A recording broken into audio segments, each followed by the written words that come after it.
자, 그러면 파일 시스템 응용의 두 번째 강좌를 시작하도록 하겠습니다.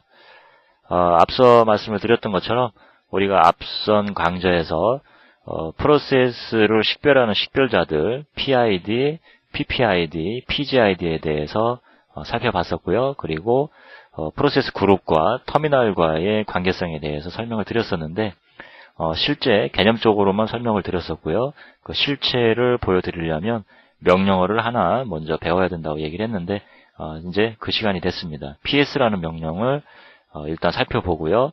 앞선 강좌에서 설명했던 내용도 실습을 한번 실제 개념적으로 설명했던 것과 같이 움직여지는지 그걸 확인을 하는 시간을 가져보고요. 그리고 유닉스 시스템이나 리눅스 시스템에서 프로세스를 관리하기 위해서 도움이 되는 추가적인 정보들 여러분들한테 전달을 하는 시간을 두 번째 강좌에서 가져보도록 하겠습니다. 자, 그럼 먼저 PS 명령부터 먼저 살펴보도록 하죠. 이 PS라는 명령은 아주 많이 사용이 되는 명령인데요. 일단 우리가 이 파트 2 유닉스 기본 과정에서 크게 보면 파일 시스템에 대해서 제어하는 방법을 배우는 거고요. 그리고 메모리에 떠있는 프로세스를 제어하는 방법을 배우게 되는 건데요. 다시 요약해서 얘기하면 파일을 제어하는 방법 배우는 거고요. 그리고 프로세스를 제어하는 방법을 배우게 되는 거죠. 그래서 이 두 가지 측면의 오브젝트를 우리가 제어하는 데 있어서 가장 많이, 그러니까 여러 가지 명령어들을 배우겠지만 기본적으로 가장 많이 사용하는 명령을 본다면 파일 시스템에서는 LS라는 명령을 제일 많이 사용을 하게 될 거고요. 파일 시스템 또는 특별한 파일 시스템 내에 있는 디렉토리에 어떤 파일들이 있는지 일단은 눈으로 확인을 해야만 그 안에 있는 많은 파일들 중에서 하나를 타겟으로 삼아서 우리가 접근을 해갈 거기 때문에 일단 파일의 목록을 먼저 봐야 될 거거든요. 그래서 ls라는 명령은 거의 습관적으로 사용을 하게 됩니다. 마찬가지로 메모리상에 떠있는 프로세스를 우리가 메모리상에 떠있는 많은 프로세스 중에 하나를 제어하고자 한다면 일단 눈으로 확인을 해야 되는 거거든요. 그래서 마찬가지로 PS라는 명령을 통해서 수행 중인 프로세스의 상태 정보를 먼저 보게 됩니다. LS나 PS나 대상의 오브젝트는 다르지만 해당되는 오브젝트들의 어떤 리스트, 상태 정보를 리스트 형태로 보여준다라는 측면에서는 같다고 볼 수가 있겠죠. 그래서 4장의 대표인 파일에 대해서 보여주는 LS가 있고요. 프로세스에 대해서 보여주는 5장의 PS라는 명령이 대표적으로 우리가 알게 되는 명령이고요. 항상 기본적으로 거의 습관적으로 사용을 하게 되는 명령입니다. 자, 그래서 그만큼 우리와 친숙하게 해당되는 명령을 우리는 숙지하고 있어야 되는데요. ls 명령 그렇게 크게 어렵게 여러분들이 접근하지 않았을 것 같은데요. PS도 마찬가지입니다. 자, PS라는 프로세스 상태라는 명령을 치고요. 그 다음에 프로세스의 상태를 볼 건데 어떤 식으로 볼 건지 입맛에 맞는 옵션을 여러분들이 사용을 하시면 되겠죠.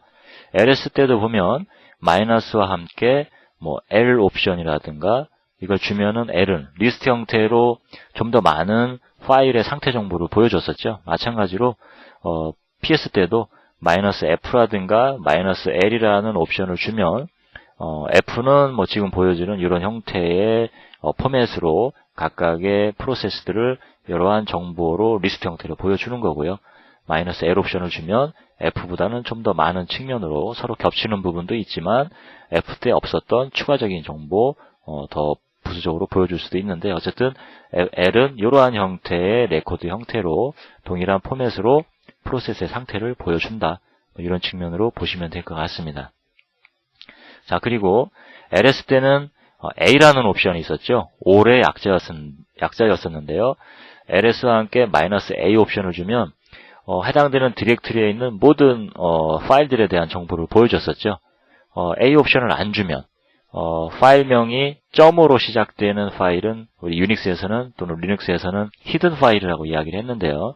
A 옵션이 없으면 점으로 시작되는 파일들은 보여주질 않게 되죠. 그렇지만 A를 주면 어쨌든 해당되는 그 디렉토리에 있는 파일을 다 보여주게 되는데요.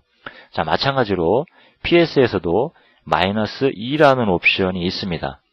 이 -E라는 옵션을 주면 유닉스 운영체제에서 현재 수행 중인 모든 프로세스를 대상으로 해서 어떤 포맷으로, F 포맷일지, L 포맷일지, 어떤 포맷일지 모르지만 대상이 되는 프로세스는 유닉스 시스템에서 현재 수행 중인 모든 프로세스를 대상으로 하게 됩니다.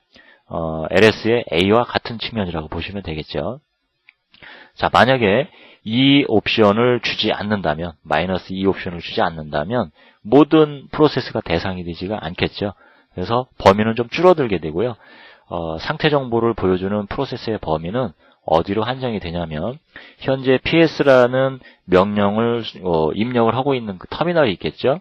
그 터미널 안에서 수행된, 즉 로긴, 그 터미널 안에 붙어 있는 로긴 쉘에 의해서 수행된 프로세스만을 대상으로 해서 해당되는 프로세스의 상태 정보를 보여주게 됩니다. 그래서 마이너스 2 옵션이 있다면 운영체제라는 범위 안에서 수행 중인 모든 프로세스를 보여주는 거고요.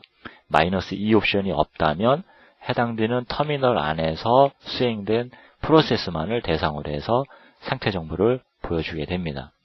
자, 그리고 이 명령들은 서로 조합을 통해서 같이 이루어질 수가 있겠죠. 그래서 모든 프로세스를 대상으로 하면서 F 옵션으로 보겠다 또는 L 옵션으로 보겠다, 이런 것들이 가능해질 수가 있을 것 같고요. 그 다음에 나오는 옵션들은 필터링에 도움이 되는 정보라고 볼 수가 있을 것 같은데요.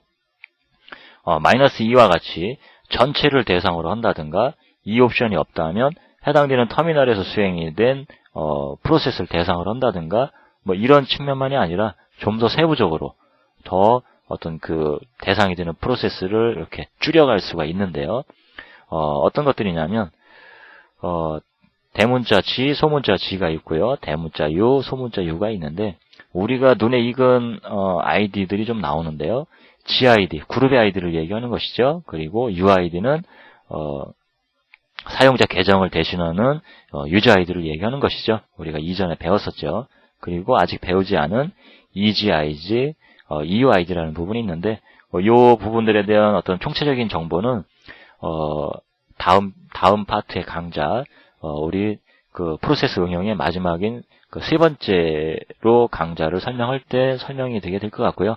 프로세스 권한 때 세부적인 개념은 설명을 드릴 건데, 일단은 사용하는 형식은 우리가 알고 있는 GID나 UID 가지고 얘기를 해보죠.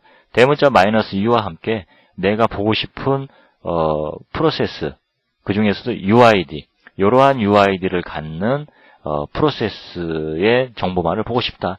만약에 프리맨이라는 계정의 특성을 갖는 UID로 갖는 프로세스들만 보고 싶다. 그러면 마이너스 대문자 U와 함께 프리맨 또는 프리맨한테 배정이 되어 있는 UID 값을 입력을 한 상태에서 PS를 수행한다면 많은 프로세스, 운영체제에서 수행 중인 전체 프로세스가 될 수도 있고요. 아니면 하나의 터미널에서 수행이 된 프로세스가 대상이 될 수도 있는데, 그러한 프로세스들 중에서도 특히 더 한 번 걸러지는 거죠. 이렇게 마이너스 U 뒤에 나오는 UID와 일치하는 프로세스만을 대상으로 상태 정보를 보여주게 되겠죠. 나머지 세 가지도 마찬가지죠. GID가 같은 거, EGID가 같은 거, 또는 UID가 같은 내가 이 옵션 뒤에 입력한 그 값과 같은 값을 갖는 프로세스만 보여주겠다. 이런 측면으로 이해하시면 될 것 같고요. 이 EGID나 EUID에 대한 개념은 유닉스 시스템에서는 아주 중요한 개념인데요. 이 부분은 프로세스 권한 때 다시 살펴보기로 하고요. 일단은 이런 옵션이 있다라는 측면 보시고요. 마지막 한 가지 더 옵션에 대해 설명을 드리면 마이너스 5 옵션이 있는데요. 우리 이전에 프로세스에 대한 정보 세부적으로 볼 때는 F라든가 L 옵션을 사용하면 이러한 레코드 형태로 동일한 포맷으로 프로세스의 상태를 보여준다고 얘기했는데요.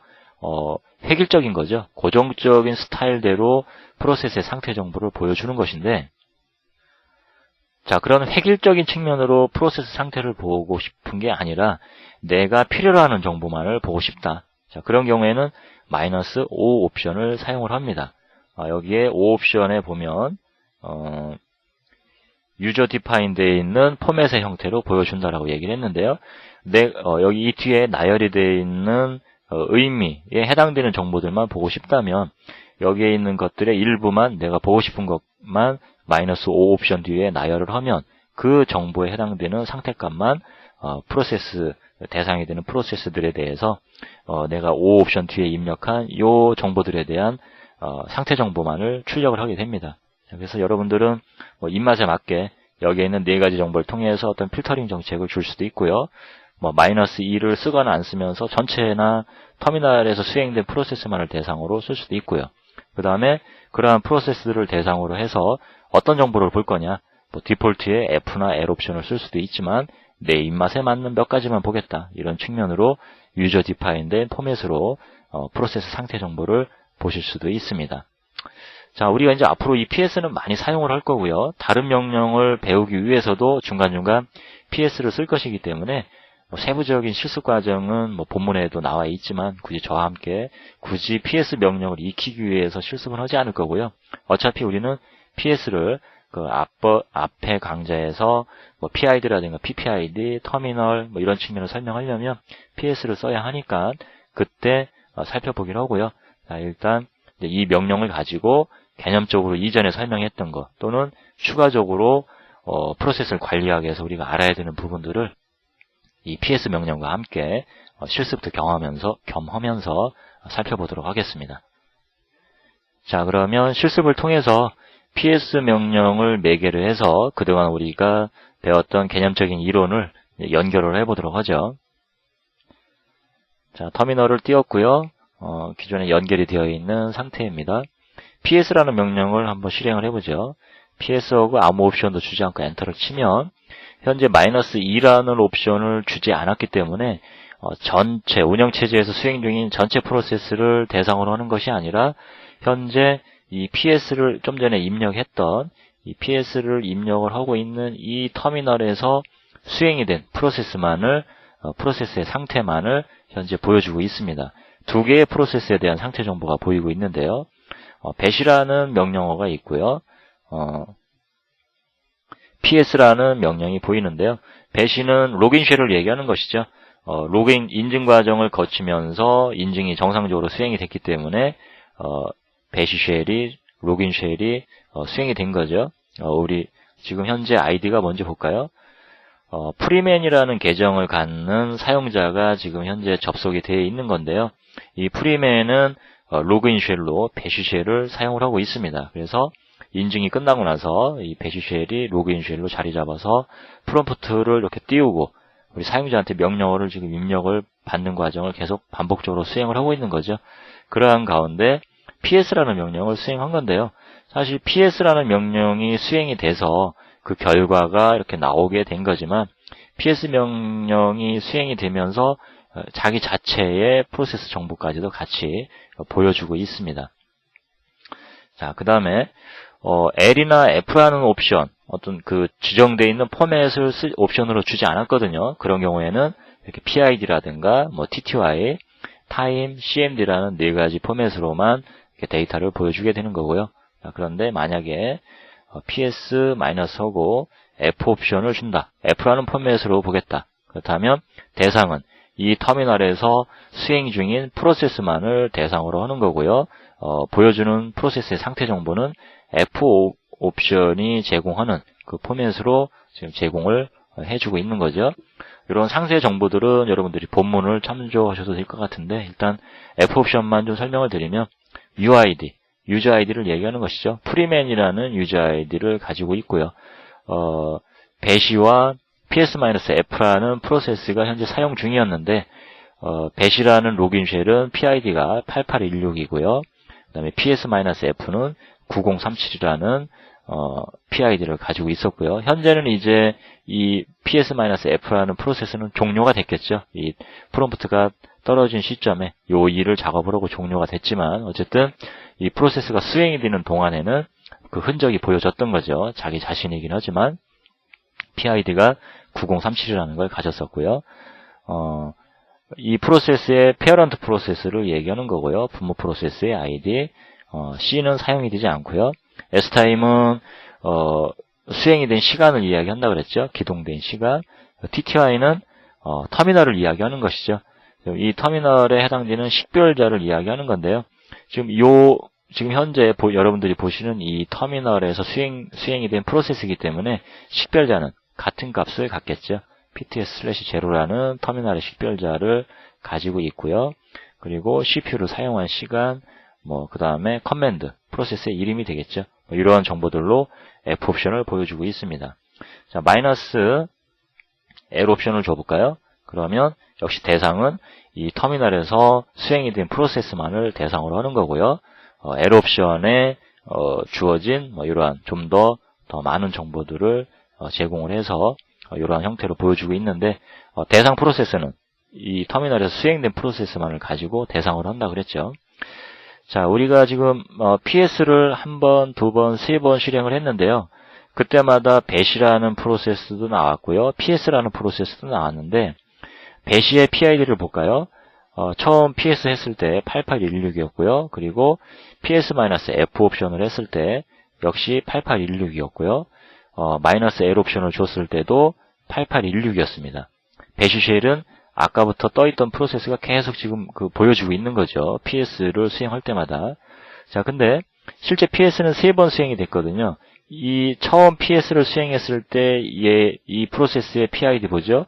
9035네요. 두 번째 마이너스 F 옵션을 수행했을 때 PS를 볼까요? 9037이죠. 우리의 PS와 프로그램의 이름은 같지만 프로세스 아이디는 다른 거죠. 이렇게 터미널이 로긴 쉘이 프롬프트를 새로 띄운 시점, 이 얘기는 뭐냐면 PS라는 명령을 수행한 시점에 로그인 쉘은 터미널의 제어권을 이 PS라는 프로세서한테 줬지만 이 PS가 수행이 돼서 결과물을 화면에 출력하고 나면 PS라는 프로그램은 종료된 거죠. 그래서 로그인 쉘이 다시 터미널을 자기가 차지하게 된 거고요. 프롬프트를 다시 띄운 거죠. 그래서 저는 id라는 명령도 수행해 본 거고요. 또다시 터미널에 ps-f라는 명령도 입력을 해 본 거죠. 자, 이때도 PS가 또 나왔지만 이 PS는 이전에 수행했던 PS와는 다른 프로세스인 거죠. 자, 역시 마찬가지로 ps-l을 했는데 그때도 배시쉘이 나오고요. 얘 PID는 똑같죠. 그리고 PS가 있는데요.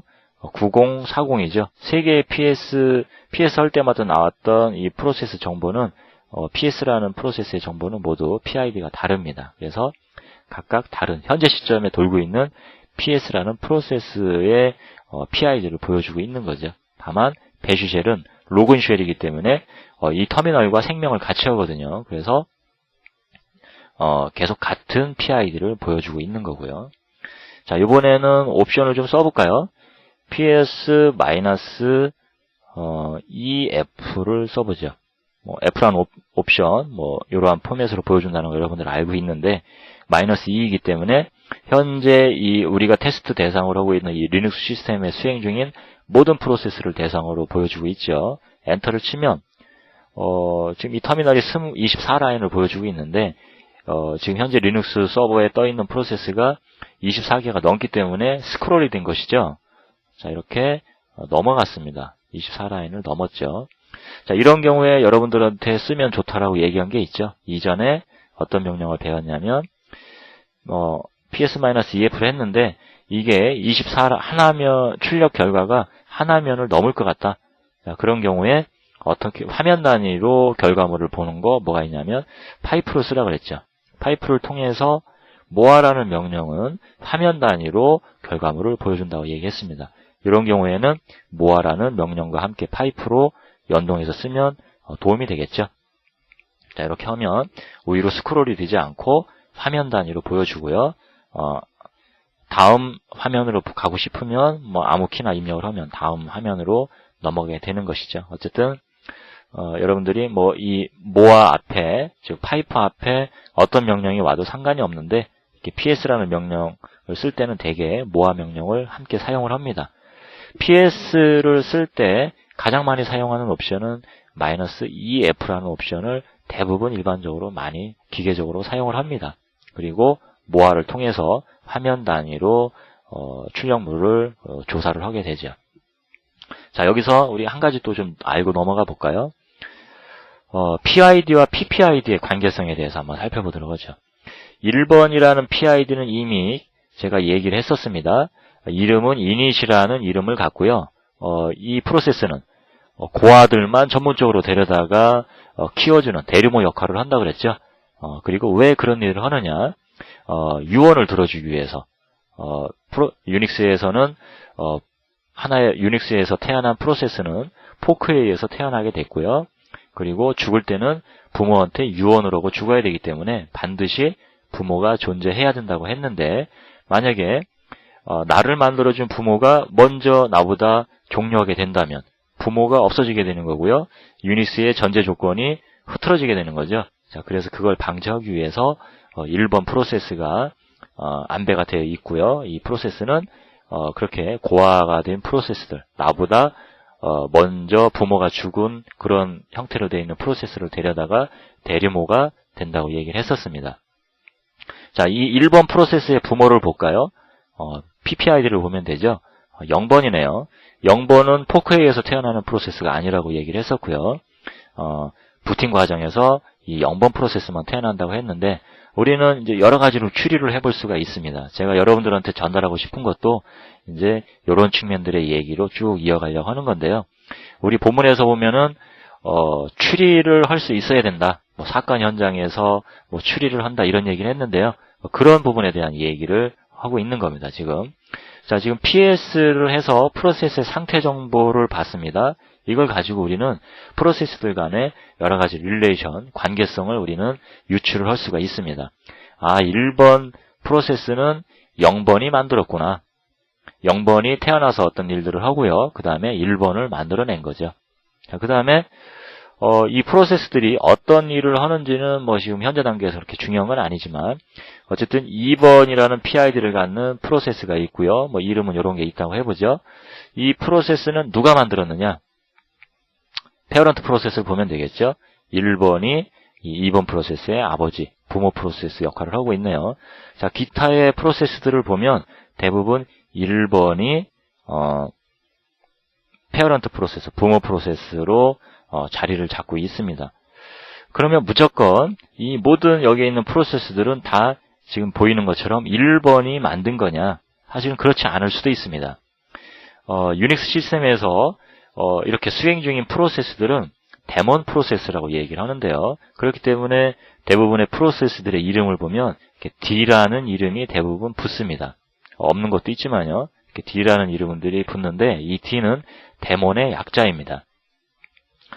자, 이 데몬 프로세스들을 이 이닛 프로세스가 만들었느냐? 만들었기 때문에 이 프로세스들의 부모가 1번이 될 수도 있지만 그렇지 않을 수도 있습니다.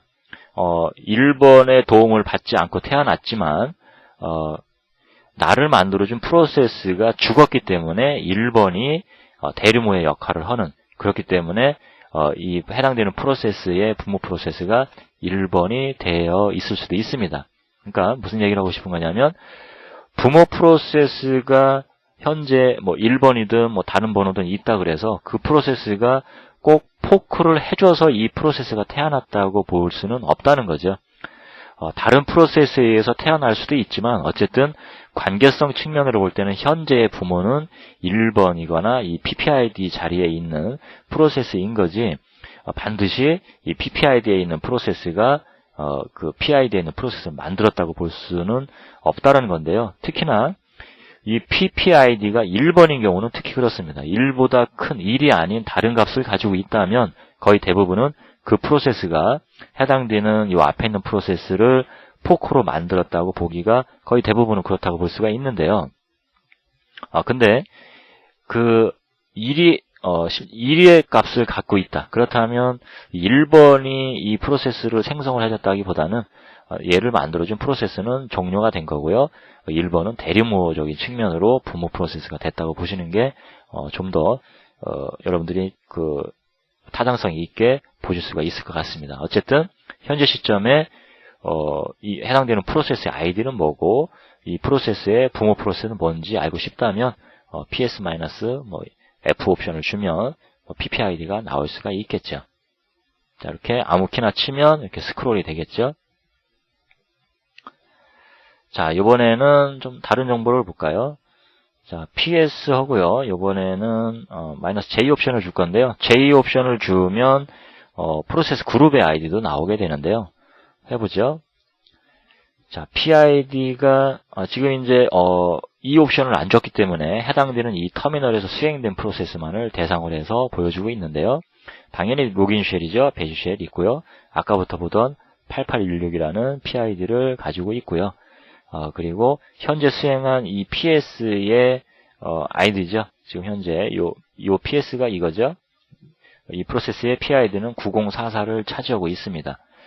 자, 이 PID는 어떤 그룹에 소속이 되었나 볼까요? 8816이네요. 배시라는 로긴 쉘은 PID나 PPID나 같은 값을 가지고 있네요. 자, 그렇다면은 이 8816이라는 그룹의 리더는 로긴 쉘이 되겠죠. 이 프로세스 그룹의 아이디는 해당되는 그룹에 있는 프로세스의 리더의 PID로 그룹의 아이디를 갖는다 그랬죠.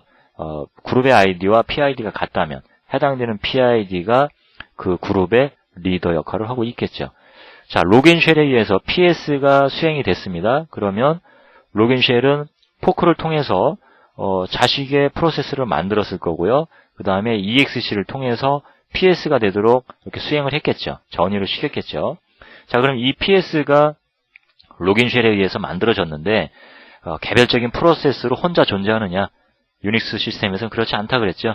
PS가 만들어지면서 이 PS는 어딘가의 그룹에 소속이 되어야 되는데 그 그룹의 아이디는 해당되는 그룹의 리더의 PID로 그룹의 아이디가 먹여진다고 됐는데 대부분은 로긴 쉘에 의해서 직접적으로 수행이 된 그 프로세스가 리더가 된다라고 이야기를 했었습니다. 그래서 PS가 만들어졌고요. 이 PS라는 프로세스는 어느 그룹에 소속이 될 거냐? 로긴 쉘이 이 PS를 만들었기 때문에 이 로긴 쉘이 수행한 PS라는 프로세스의 PID가 그룹의 아이디가 된다는 것이죠. 그리고 PS는 또 수행 중에 뭔가를 포크하고 이러는 프로그램이 아니기 때문에 9044라는 프로세스 그룹에 9044라는 프로세스 혼자 이렇게 그 그룹에 소속이 돼서 돌다가 로긴 쉘이 부여해준 터미널을 가지고 수행 결과를 화면에 찍고 그리고 프로세스는 종료를 하는 거고요. 그룹 안에 PS가 종료가 됐다면 더 이상 그룹 안에는 프로세스가 없는 거죠. 뭐 그런 이유도 있고요. 그 다음에 이 PS가 그 그룹의 리더이기 때문에 리더가 죽었기 때문에도 다시 터미널 제어권을 이 로긴 쉘한테 반납을 한 거고요. 그래서 로긴 쉘은 다시 사용자한테 명령어를 입력받기 위해서 이렇게 프롬프트를 띄워서 이렇게 또 다른 명령어를 입력받기 위해서 이렇게 기다리고 있습니다. 자, 이런 과정 이전에 터미널과 프로세스의 관계성 설명들을 드렸었는데 그런 부분에 도움이 됐기를 바라고요. 자, 이번에는 -2 옵션을 주면 좀 많은 프로세스들이 화면에 스크롤이 될 텐데요. 이번에는 PS 하고요. -F 옵션을 한번 주겠습니다.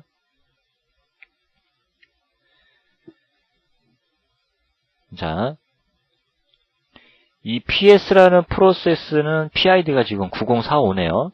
누가 만들었을까요? 당연히 PPID를 보면 8816이라고 되어 있을 거고요. 8816이라는 PID는 누가 가지고 있느냐? 요리 가보면 되죠. 찾아보면 되죠. 당연히 로그인 쉘의 PID가 8816이 되겠죠. 이게 만약에 다르다면 여지껏 제가 여러분들한테 거짓말을 하게 된 거죠. 그동안 개념적으로 설명한 거를 지금 이렇게 맞춰가고 있는 겁니다. PS라는 명령을 통해서. 로그인 쉘에 PS 명령을 입력을 했더니 로그인 쉘이 자식 프로세스를 만들어서 PS로 EXC를 전이를 시켰다. 자, 어쨌든 로그인 쉘이 만든 거죠. 그래서 이 PS의 부모 프로세스는 8816인데 이 PID의 실체는 로그인 쉘이라는 거죠. 자, 이번에는 궁금증을 더 위로 좀 올려볼까요? 그렇다면 로그인 쉘은 누가 만들었을까? 8815라는 프로세스가 만들었네요. 근데 아쉽게도 8815는 그냥 이 옵션을 주지 않고는 보여지지가 않네요. 자, 이렇다면 우리는 이런 경우에 좋은 게 있죠. -2 옵션을 쓴다면 8815라는 PID를 갖는 프로세스도 보여질 텐데요. 스크롤이 되기 때문에 파이프를 통해서 모아 옵션을 줘야 될 것 같고요. 모아 옵션을 줬다 하더라도 8816이라는 숫자를 찾기 위해서 PID 자리를 세밀하게 살펴봐야 될 텐데 눈이 아프겠죠. 그러지 말자는 거죠. 우리는 이전에 어떤 걸 배웠냐면 grep이라는 명령을 배웠죠. 파일을 제어하는 측면에서 grep이 나오긴 했지만 제가 여러분들한테 여러 번 강조를 했을 겁니다. 그래서 grep이라는 거는 명확한 어떤 파일명을 주고 그 파일 안에 있는 스트링이나 어떤 포맷에 맞는 데이터를 찾아서 그 포맷이 있는 라인을 화면에 출력해 주기도 하지만 파이프를 통해서 파이프 앞에 있는 실행 결과를 입력으로 받아서도 grep을 수행을 한다라는 얘기를 했었습니다. 자, 그런 경우에 좋은 게 지금 여기서 볼 수가 있겠죠. 자, PS로 -EF를 할 건데요.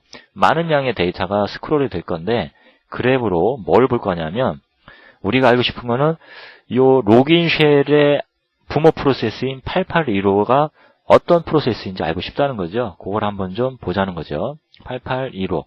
자, 이러면 PS-EF의 결과에 의해서 어느 위치인지 모르지만 8815라는 PID가 분명히 나오게 될 것이거든요. 자, 엔터를 쳐보죠. 엔터를 쳐보면 요 자리가 PID 자리거든요.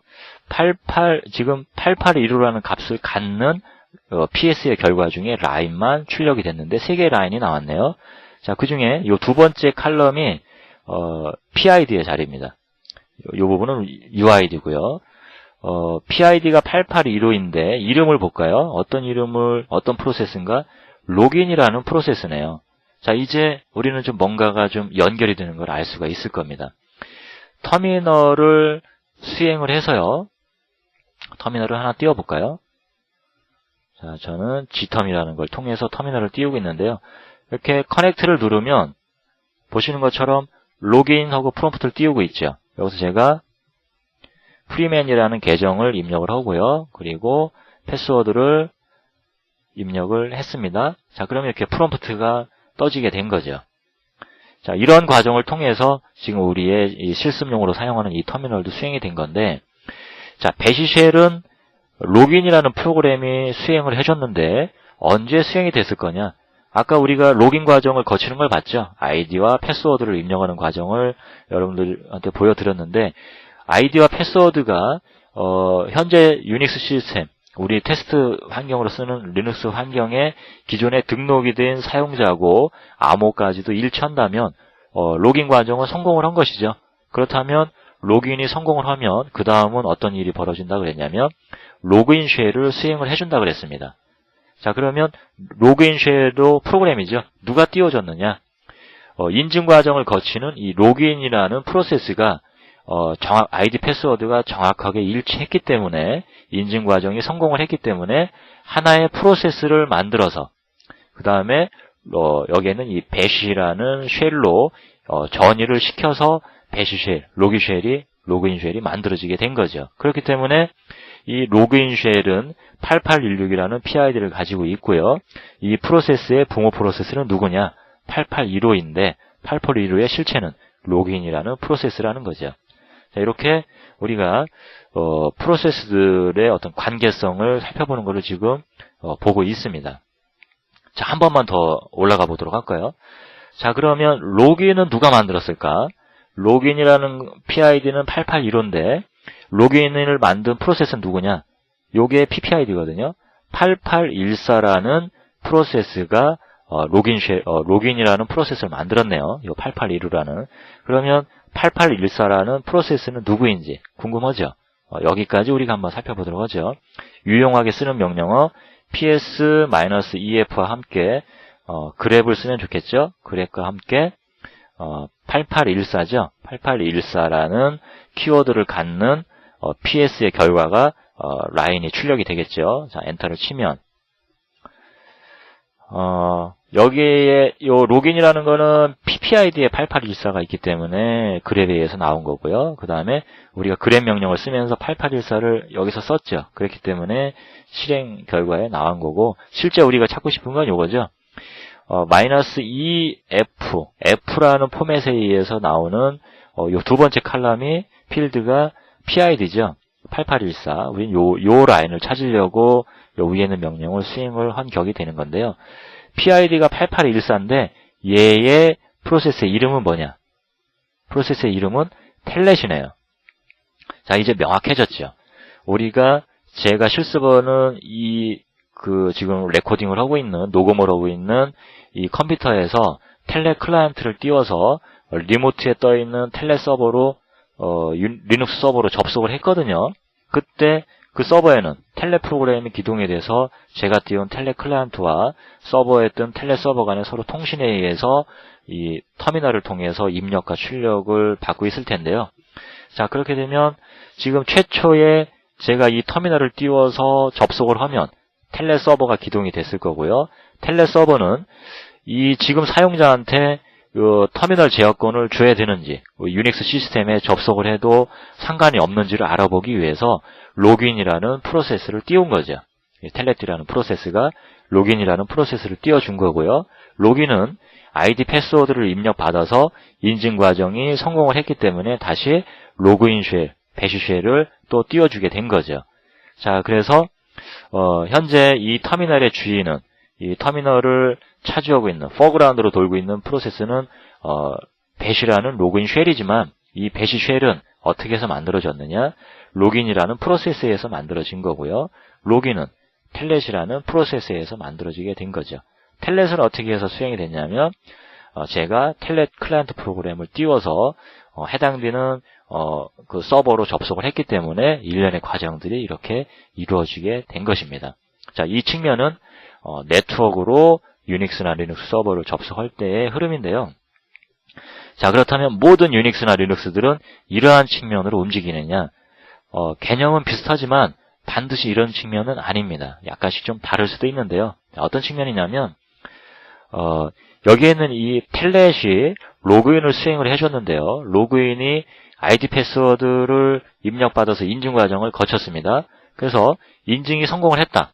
그러면 다시 포크를 해서 로그인 쉘을 띄워줘야 되느냐? 지금 보신 요 리눅스 우리 테스트 환경은 그런 식으로 움직여진 거고요. 그렇지 않게 움직여질 수도 있거든요. 자, 어떤 측면이냐면 이 로그인이라는 프로그램은 자기의 할 일을 다 한 거거든요. 아이디 패스워드를 가지고 검색을 해봤더니 모든 것들이 다 맞습니다. 자, 그러면 이제 로그인 쉘한테 제어권을, 터미널의 제어권을 넘겨야 되는데 굳이 내가 특별히 더 이상 뭐가 할 게 없다는 거죠. 그러면 내가 로그인이라는 상태로 굳이 이렇게 남아 있어야 되느냐? 그럴 필요 없이 내 자체가 그냥 로그인 쉘이 되겠다. 이렇게 바뀌어서 이 로그인이 EXEC로 전이를 해서 로그인 쉘로 변경이 될 수도 있거든요. 그런 경우에는 이 부분은 없어지겠죠. 이 로그인이라는 프로세스는 없이 그냥 로그인 쉘 자체가 이전에는 로그인이었는데 인증 과정이 성공을 하면서 얘가 로그인이라는 프로세스가 자기가 존재하는 가운데 포크를 해서 배시 쉘을 만드는 것이 아니라, 로그인 쉘을 만드는 것이 아니라 자기 자체가 그냥 로그인 쉘로 변화되는 이런 모양으로 가는 시스템도 있습니다. 그래서 항상 똑같은 건 아니지만 사실은 거의 유사한 것이죠. 이런 약간의 차이점만 있다고 생각하면 여러분들은 크게 혼돈이 올 필요는 없을 것 같고요. 쉼없이 달려오느냐고 저도 목소리 톤을 조절하지 못하면서 설명을 드렸는데, 일단 프로세스들의 관계성과 관련해서는 이 정도로 설명을 드리기로 하고요. 또다시 잠깐 쉬었다가 실습을 통해서 이번에는 역시 터미널에 대한 어떤 또 추가적인 어떤 내용들, 그리고 시그널에 대해서 본문에 좀 설명이 되어 있죠. 그런 부분들 추가적으로 좀 더 설명을 드리는 시간을 갖도록 하고요. 1차적인 실습, 프로세스들 간의 관계성과 관련된 부분들, 자식 프로세스, 부모 프로세스, 그 다음에 프로세스 그룹의 아이디, 이런 측면들에 대한 내용은 요걸로 정리를 해보도록 하겠습니다. 우리는 이전 강좌에서 PS라는 명령을 배웠고요. 그 명령을 기반으로 해서 프로세스들 간의 관계성을 파악해가는 방법에 대해서 설명을 드렸습니다. 약간의 내부 구조를 아느냐 모르느냐에 따라서 그러한 일들을 할 수가 있는 건데요. 프로세서한테 제공한 PID라든가 PPID, 프로세스 그룹의 아이디, 그리고 이들 간의 어떤 그 관련성만 약간의 내부 구조를 이해한다면 그렇게 PS 명령을 통해서 현재 유닉스나 리눅스 시스템에 떠있는 프로세스들의 어떤 관계성에 대해서 여러분들은 파악할 수 있는 능력을 가질 수가 있습니다. 이 부분은 여러분들이 개발자로 유닉스 시스템을 접근하든 아니면 관리자로 접근을 하든 프로세스와 관련해서 여러분들이 작업을 할 때는 많은 도움을 주게 될 겁니다. 현재는 이제 우리가 그런 방법들을 배우는 거고요. 그런 부분들이 이제 향후에 부지부식간에 여러분들한테 도움을 줄 수 있다는 걸 나중에 느끼시게 될 거고요. 자, 이번 강좌에서는 이런 프로세스들의 어떤 그 관련성적인 측면보다는 터미널과의 관련된 부분 측면으로 좀 더 세분화해서 얘기를 진행해 볼까 합니다. 이전에 프로세스와 터미널과 관련해서는 지금 보이는 이 PPT를 가지고 설명을 했었는데 이제는 좀 더 세분화해서 얘기를 풀어나가 보도록 하겠습니다. 우리가 유닉스 시스템에 접속을 하면 그게 네트워크로 로그인을 했든 아니면 로컬 시스템에 직접 로그인을 했든 인증 과정을 거치고 나면 우리가 터미널을 사용을 할 수가 있게 되는 거죠. 이 터미널은 가상의 터미널이죠. 실질적으로 물리적인 어떤 그 모니터와 같은 그런 터미널이 아니라 가상적으로 만들어진 터미널을 이야기하는 것이고요. 그냥 우리는 그 앞에 가상을 빼고 그냥 터미널이라고 이야기를 하고 있습니다. 그래서 그 터미널을 통해서 우리가 입출력을 할 수가 있게 되는 건데 기본적으로는 그 안에 로그인 과정 후에 뜬 로그인 쉘이 그 터미널에 1차적으로 주인 역할을 하고 있는 거고요. 즉 로그인 쉘이 포그라운드로 돌고 있다는 얘기죠.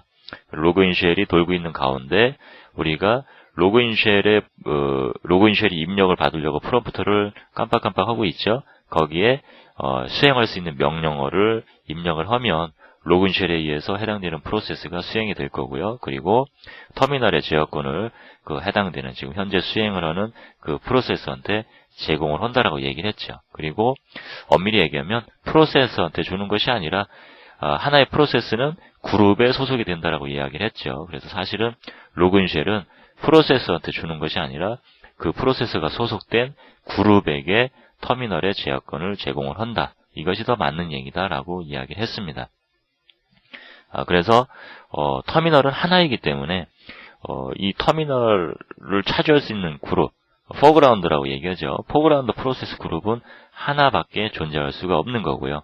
그 다음에 유닉스 시스템은 멀티태스킹을 지원을 하기 때문에 하나의 로그인 쉘을 통해서 병렬적으로 여러 개의 프로세스를 수행을 시킬 수가 있는 거거든요. 그래서 터미널을 차지하고 있느냐 없느냐 그 측면의 차이가 있는 거지 복수 개의 프로세스가 하나의 로그인 쉘을 통해서 수행이 될 수가 있는 거기 때문에 그룹 단위로 일단 본다면 터미널을 차지하고 있는 프로세스 그룹은 포그라운드 프로세스 그룹이라고 이야기를 하고요. 그거는 하나밖에 존재할 수가 없는 거고요.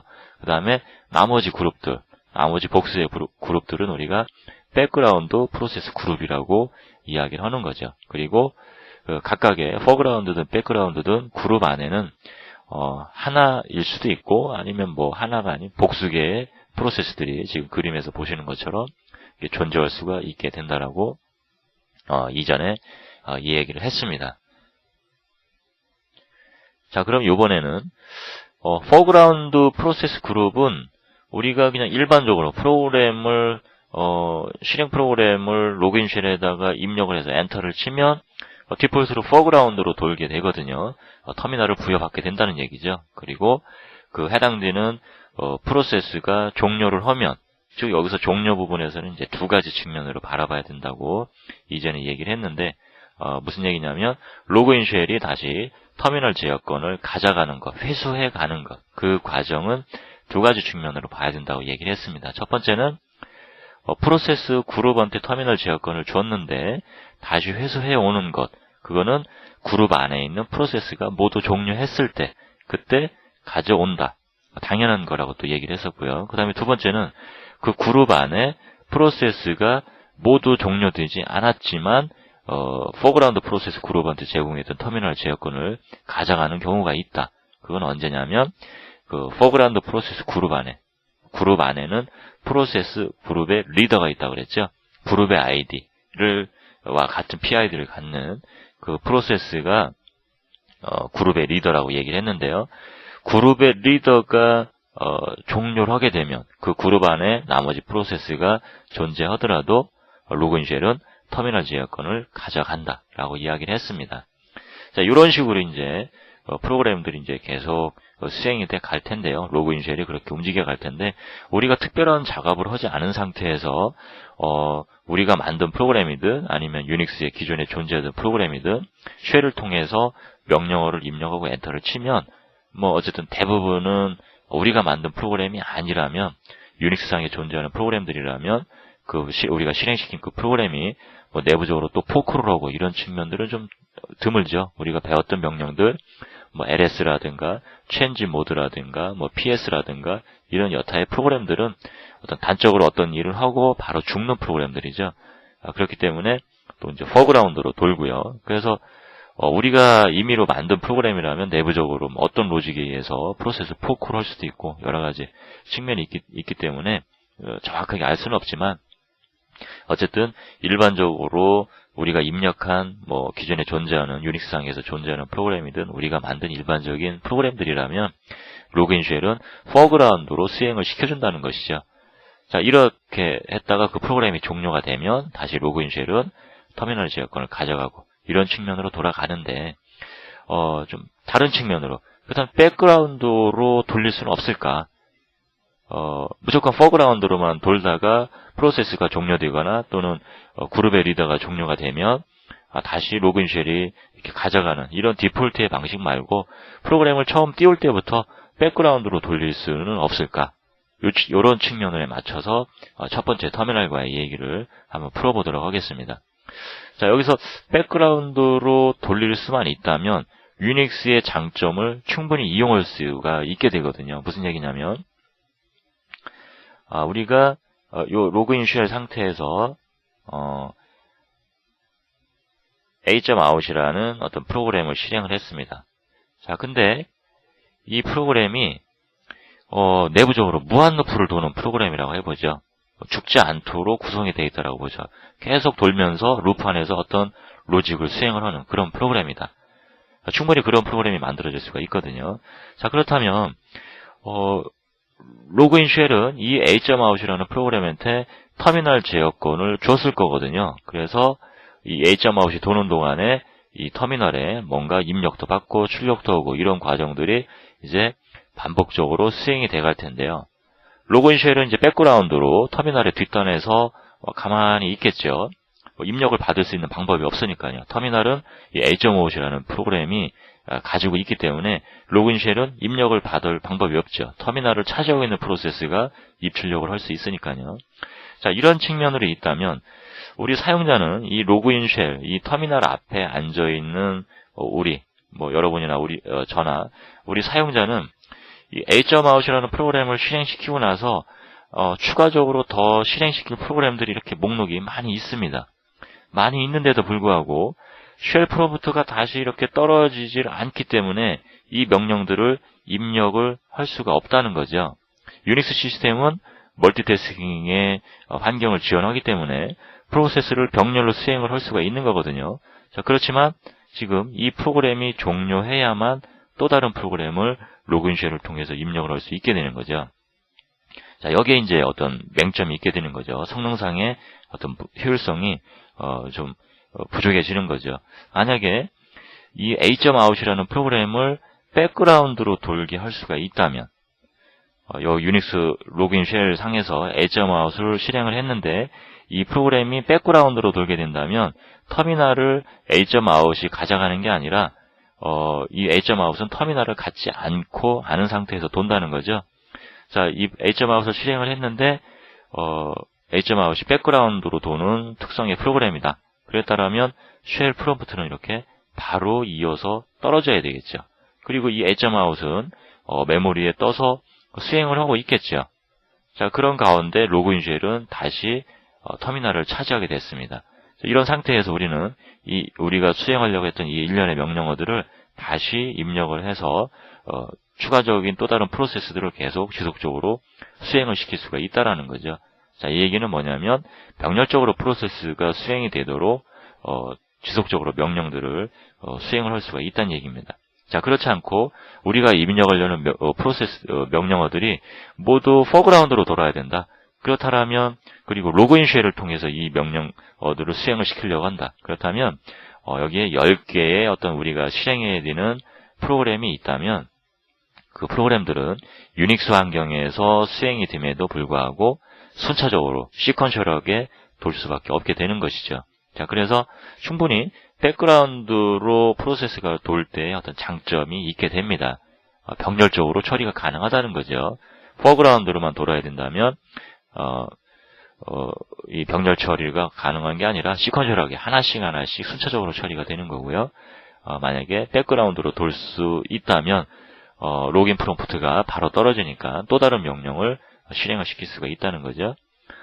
자, 이런 측면 때문에 우리는 디폴트인 포그라운드가 아니라 백그라운드로 인위적으로 실행을 시킬 수 있는 방법이 있느냐? 당연히 있고요. 그 방법을 일단 알아보자는 겁니다. 자, 그런 측면으로 설명을 드려보도록 하죠. 자, 우리가 실행시키려는 프로세스를 인위적으로 백그라운드로 수행시키는 방법은 두 가지가 있습니다. 첫 번째는 명령어를 실행을 하면서 로그인 쉘상에서 명령어를 실행을 하면서 약속된 키워드를 입력을 해주는 건데요. 이렇게 %, 기호를 명령어 뒤에다가 넣어주면 이거는 백그라운드로 실행을 하겠다라는 유닉스 상에서의 약속이 됩니다. 자, 그래서 우리가 사용자 입장에서 명령어를 입력을 하겠다. 근데 이 명령어는 포그라운드가 아니라 백그라운드로 시행을 하고 싶다. 자, 그런 측면이라면 이렇게 로그인 쉘이 프롬프트가 있는 가운데 예를 들면 우리가 잘 아는 ls다. ls라는 명령을 입력을 하고 엔터를 치게 되면 로그인 쉘은 이 ls를 포그라운드로 실행을 시키겠죠. 자, 근데 그렇지 않다. 백그라운드로 수행을 시키고 싶다. 그렇다면 ls 뒤에 이렇게 %를 입력을 하고 엔터를 치면 쉘과의 약속이죠.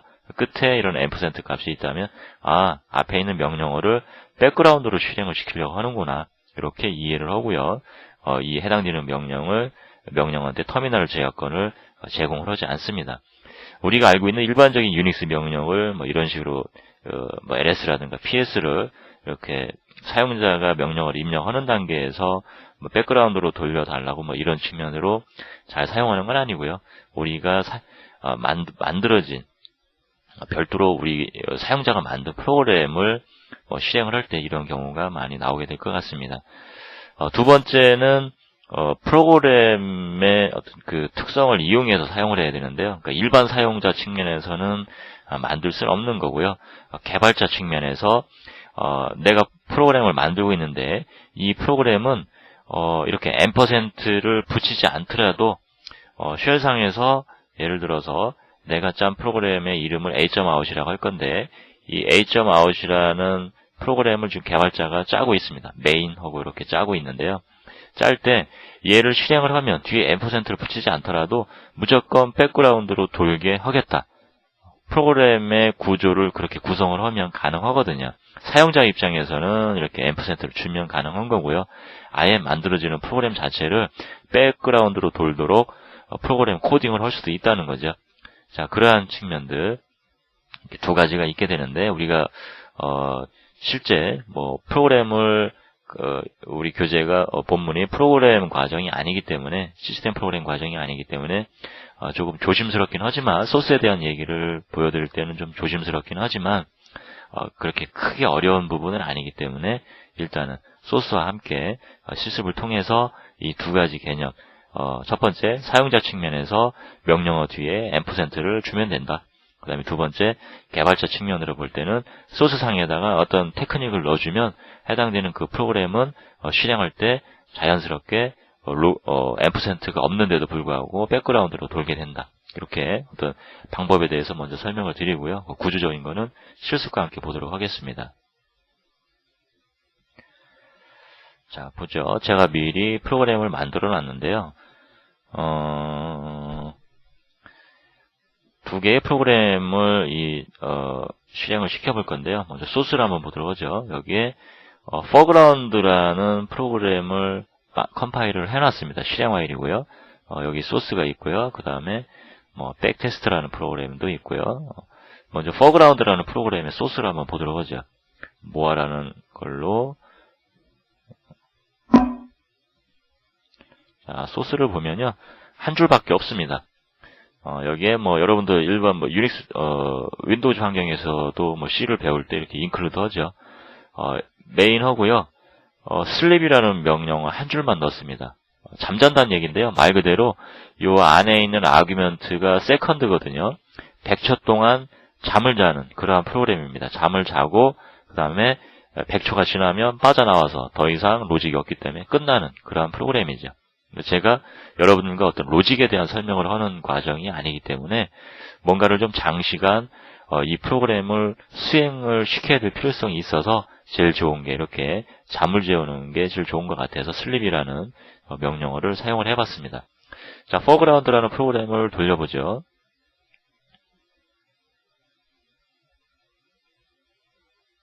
자, 엔터를 치면 자, 로그인 쉘은 이 foreground라는 프로그램한테 터미널 제어권을 줬겠죠. 그래서 이 foreground는 PID를 부여를 받았을 거고요. 이 foreground는 뭐 포크라는 그런 프로그램이 아니거든요. 그래서 로그인 쉘은 이 foreground가 프로세스 그룹에 소속이 될 텐데 그 그룹의 아이디는 이 foreground라는 프로세스의 PID가 그룹의 아이디가 됐겠죠. 그래서 그 그룹으로 터미널 제어권을 제공을 했을 거고요. 지금 여기 있는 요 부분은 foreground는 뭐 입출력을 하는 프로그램이 아니기 때문에 어쨌든 요 프로그램이 이 터미널 제어권을 가지고 있는 거고요. 로그인 쉘은 백그라운드로 지금 들어가 있는 상태죠. 프롬프트가 나와야만 로그인 쉘이 다시 터미널 제어권을 가져가게 되는 건데 100초가 지나야 되겠죠. 100초가 지나야만 다시 이런 프롬프트가 나오게 될 텐데 자, 이런 상태에서 추가적으로 어떤 명령을 수행을 하고 싶다는 거죠. 그런 경우에 할 수가 없다는 거죠. 병렬적으로 프로그램을 처리할 수가 없다는 겁니다. 뭐 혹자는 뭐 이럴 수도 있습니다. 터미널을 하나를 더 만들면 가능하겠죠. 다른 터미널을 창을 띄워서 거기서 명령어를 수행할 수도 있겠죠. 그런 부분을 배제하고요. 일단은 하나의 터미널 안에서 병렬적으로 프로그램을 실행시킨다라는 그런 시나리오로 지금 설명을 드리고 있는 겁니다. 자, 인위적으로 프로그램을 일단 좀 종료를 시키겠습니다. 아직 100초가 지나지 100초를 우리가 뭐 기다릴 필요는 없을 것 같고요. 의미만 이해하시면 되니까. 자, 그래서 아까 그 앞에서 설명을 할 때 백그라운드로 프로그램을 실행시키는 방법 두 가지가 있다. 프로그램을 실행하면서 뒤에 앰퍼센트를 넣어주면 백그라운드로 돈다 라는 부분을 말씀을 드렸는데 그 부분을 보도록 하죠. 이렇게 foreground라는 명령을 입력하고요. 앰퍼센트를 주고 엔터를 치면 이 프로그램은 로그인 쉘이 뒤에 앰퍼센트가 있으니까 백그라운드로 돌려야 되겠구나. 터미널 제어권을 줄 필요가 없다라고 생각을 하는 거죠. 그렇게 약속이 돼 있으니까. 그 얘기 뭐냐면 이 프로그램을 지금 엔터를 치게 되면 로그인 프롬프트가 바로 다시 떨어져야 된다는 겁니다. 자, 볼까요? 바로 떨어졌죠? 자, 그러면 이 foreground 프로세스는 어디에 있느냐? PS를 해볼까요? 지금 돌고 있습니다. PID가 2280이라는 PID를 가지고 이 foreground 프로세스는 지금 수행을 하고 있습니다. 자, 지금 그렇지만 로그인 쉘이 이렇게 나와 있기 때문에 우리는 LS라든가 PS라든가 이런 명령을 지금 추가적으로 수행을 할 수가 있는 거죠. 자, 여러분들한테 어떤 걸 전달하려는지 이해를 하셨기를 바라고요. 자, 뭐 이전에 복습을 한번 해볼까요? PS-J 해볼까요? 그러면 foreground라는 프로세스는 PID가 2280이고요. 프로세스 그룹의 아이디는 지금 foreground라는 이 프로세스가 이 그룹의 리더가 됐겠죠. 그러니까 그룹의 아이디는 이 foreground라는 프로세스의 PID로 2280으로 되어 있네요. 우리가 이전에 배웠던 대로 그대로 움직여져 가고 있습니다. 다만 백그라운드로 돌고 있을 뿐이죠. 자, 이번에는 두 번째 방법을 볼까요? 프로그램 개발자가 할 수 있는 측면의 일. 사용자는 명령어를 입력하면서 이렇게 앰퍼센트를 뭐 LS라고 할까요? 그리고 앰퍼센트를 뒤에다가 이렇게 주는 거. 이거는 사용자 측면에서 볼 수가 있는 거고요. 자, 이번에는 개발자가 프로그램을 실행을 했을 때 무조건 로그인 쉘이 foreground로 주려고 제공을 했지만 그걸 반납을 해버리고 강제적으로 백그라운드로 돌게 하는 그런 측면의 방법에 대해서 설명을 드리겠습니다. 이미 여러분들은 그걸 만드는 방법을 이미 알고 있습니다. 제가 이전에 설명을 했거든요. 여러분들한테 설명을 했는데 그걸 이용을 하느냐 마느냐는 어떤 경험적인 측면이 될 수도 있겠죠. 다만 이제 제가 여러분들한테 설명을 해드리니까 여러분들은 요 이후에 내가 알고 있었던 거구나. 그게 이렇게 이용이 되는구나. 이런 부분을 여러분들을 이해를 하시게 될 겁니다. 즉 앞으로 이제 이런 부분들이 많이 나오게 될 텐데 단적인 어떤 유닉스의 내부 구조에 대한 설명을 여러분들한테 드렸지만 그게 그 자체적으로 끝난다면 아무 의미가 없다는 거죠. 남들보다 더 추가적으로 내부 구조를 알고 있다는 얘기는 그걸 응용해서 다른 측면으로 활용을 해야 된다는 얘기인데, 자, 그런 측면으로 여러분들이 이렇게 될 수가 있구나 측면으로 결론적인 부분을 설명을 듣고 나서 이해를 하실 수 있기를 바라겠습니다. 자, LS를 해보고요. 이번에는 백테스트라는 프로그램을 실행을 할 건데 먼저 소스를 보도록 하죠. 백테스트라는 프로그램은 뭐하러? 자, 그렇게 길지 않습니다. 이 부분은 조금 좀 부담스러운데요. 여기에 실제로 자식 프로세스를 하나 만들고 있습니다. 포크를 하고 있거든요. 다만 좀 유닉스 API를, 윈도우즈 API 대와는 좀 다르게, 이 포크는 프로세스를 만드는 펑션인데, 특별하게 어떤 인자가 있는 것도 아니고요. 그렇게 복잡하게 사용을 하는 펑션이 아니어서, 그냥 좀 강행을 하고 있는데요. 나중에 개발을 하실 분이 아니더라도 이 정도는 제가 설명을 해드리니까 충분히 어렵지 않게 이해를 할 수는 있을 것 같습니다. 한번 보시죠. 자, 여기에 헤더 파일들이 있고요. 메인하고 인테저로 변수 하나 선언했고요. 포크 했습니다. 자, 포크라는 시스템 콜이 수행이 되고 나면 이 이후에는 두 개의 프로세스가 생기는 거거든요. 이전에 있었던 이 포크를 수행했던 프로세스가 있고요. 그 다음에 이 명령에 의해서 또 하나의 자식 프로세스가 만들어지는 거죠. 그리고 요 리턴 값, 포크에 의해서 리턴되는 요 리턴 값을 가지고 제어를 할 수가 있습니다. 아버지 프로세스, 부모 프로세스인지, 그러니까 즉 이 포크를 수행한 프로세스가 부모 프로세스가 되겠죠. 그래서 부모 프로세스라면 어떤 일을 하고, else 자식 프로세스라면 어떤 일을 해라. 이렇게 프로세스를 제어할 수 있는 제어 구문을 사용을 할 수가 있게 되거든요. 그래서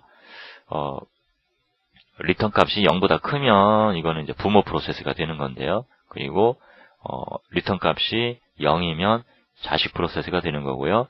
음수가 되면 실패한 건데 일단 실패는 하는 경우는 없다라고 보고요.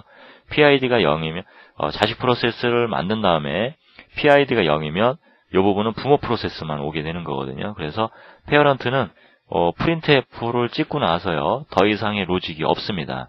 즉 죽겠죠. 종료를 하겠죠. 그 다음에 자식 프로세스는 1이 오거든요. 뭐를 하냐면 슬립으로 100초 동안 잠을 재웠네요. 슬립에 대한 얘기는 아까 설명을 드렸었죠. 자, 다시 한번 보죠. 포크라는 시스템 콜을 수행을 해서 프로세스가 하나 생성이 됐습니다. 그래서 두 개의 프로세스가 지금 수행이 되고 있는 건데요. 부모 프로세스와 자식 프로세스죠. 부모 프로세스는 이 부분으로 로직이 온다 그랬는데요. 페어런트 프로세스가 죽는다라고 메시지를 찍고 더 이상 로직이 없습니다. 이 부분에 대해서 미리 와서 빠져나가겠죠.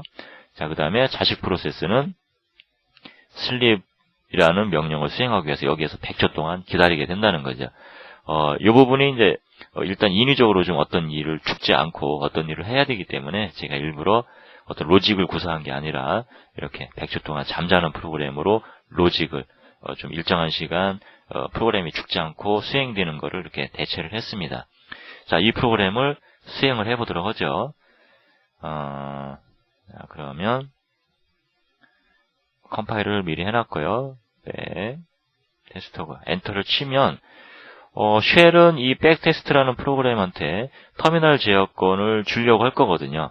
그렇지만 지금 이 안에는 어떤 테크닉이 숨어 있냐면 로그인 쉘이 이 프로그램에게 터미널을 제어권을 주더라도 강제적으로 터미널 제어권을 반납하고 빠져나오도록 지금 그러한 부분이 여기에 들어가 있습니다. 자, 그래서 엔터를 치면 아까 &와 함께 실행했을 때처럼 로그인 쉘의 프롬프트가 바로 떨어지게 됩니다. 자, 엔터를 쳐볼까요? 자, 부모 프로세스가 이렇게 메시지를 찍었고요. 바로 떠 있죠. 자, 그러면 백테스트라는 프로그램이 종료된 거냐? PS 해볼까요? 떠 있죠.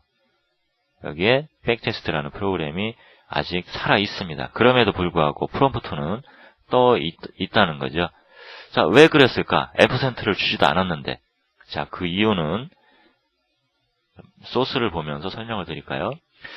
제가 이전에 뭐라 그랬냐면, 여기를 보고, 그림을 보고 소스로 다시 가보죠.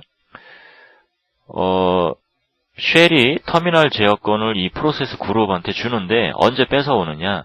프로세스 그룹 안에 있는 프로세스들이 모두 종료하면 당연히 뺏어가지만 프로세스 그룹에 프로세스가 살아있는데도 불구하고 강제적으로 가져가는 경우가 있다. 그때는 언제냐? 그룹의 리더가 종료했을 때는 터미널 제어권을 가져간다라고 이야기를 했죠. 지금 이 그림으로 본다면 PID 101이 프로세스 그룹의 리더죠. 102는 아마도 이 101번에 의해서 만들어진 차일드 프로세스일 것 같은데요. 두 개의 프로세스가 이 그룹 안에 있고요. 터미널 제어권을 줬는데 만약에 102번은 계속 돌고 있는 가운데 101번이 종료를 했다면 터미널 제어권은 로그인 쉘한테 다시 반납이 되게 됩니다. 왜 그러냐면 프로세스 그룹의 리더가 종료했기 때문이죠. 그렇게 만들어져 있는 거죠. 유닉스 환경은. 자, 그러면 이제 우리가 소스를 한번 볼까요? 프로그램 로직상으로 보면 포크를 하면서 프로세스가 이제 두 개가 돌고 있습니다. 기존에 있던 부모 프로세스와 자식 프로세스가 있는데 부모 프로세스는 페어런트 프로세스 다이라는 메시지를 찍고 더 이상 로직이 없죠. 죽게 된다는 거죠. 그 다음에 자식은 제가 인위적으로 이렇게 프로그램이 바로 종료되지 않게 하기 위해서 이렇게 100초 동안 잠자게 하는 거를 로직을 대신했다고 했는데 어쨌든 부모보다는 훨씬 더 많이 수행이 되게끔 해놓은 거죠. 자, 그 측면으로 본다면 이 로그인 쉘이 수행시킨 프로그램이 이런 부분을 수행하고 있을 때 이미 PID를 가지고 있었겠죠. 하나의 프로세스로서 존재했겠죠. 백테스트라는 프로세스로 수행 중에 어느 부분의 로직을 수행하면서 자식 프로세스를 만드는 부분의 로직이 수행이 된 거거든요. 자, 그렇다면 누가 프로세스 그룹의 리더였을 거냐? 당연히 부모 프로세스가 그룹의 리더였겠죠. 먼저 태어났으니까요. 그 프로세스가 이렇게 포크를 통해서 자식 프로세스도 만들게 됐던 거고요. 자, 근데 부모는 바로 죽는답니다. 자, 이 얘기는 이 그림에서 봤던 것처럼 쉘을 통해서 101의 프로세스를 띄웠습니다. 이 프로세스가 그룹의 리더가 됐겠죠. 그래서 그룹의 아이디도 101이 됐고요. 로직이 수행되는 가운데 하나의 프로세스를 101번의 프로세스가 만들었나 봅니다. 자, 근데 102번은 살아있는데 101번이 먼저 종료됐다면 그룹의 리더가 종료돼서 터미널 제어권을 다시 가져갔다라는 거죠. 그러한 측면과 똑같게 지금 현재 구성이 되어 있는 거죠. 자, 그렇기 때문에 프로그램을 실행을 하면 바로 이렇게 프롬프트가 떨어진 거고요. 지금 현재는 이제 100초가 지났기 때문에 백테스트라는 프로그램이 보이지 않는데 다시 실행을 해볼까요? 엔터를 치면 바로 이렇게 프롬프트가 떨어진다는 거고요. PS를 해보면 나오죠. 자, 그러면 이 백테스트라는 프로그램의 PID가 2293인데 부모는 죽었기 때문에 나오지 않겠죠. PS와 함께 -J를 해볼까요? 과연 그룹의 아이디는 무엇인가? 그룹의 아이디가 2293으로 되어 있다면 제가 여러분들한테 설명한 거는 거짓말이 됩니다. 과연 PGID가 2293일 것이냐? 엔터를 쳐보면 백테스트라는 이 프로그램의 PID는 2293인데 그룹의 아이디는 2292네요. 자, 그렇다면 이 2292는 과연 누구의 PID일 것이냐? 프로세스 그룹의 리더였겠죠. 자, 이번에 PS-F를 해볼까요?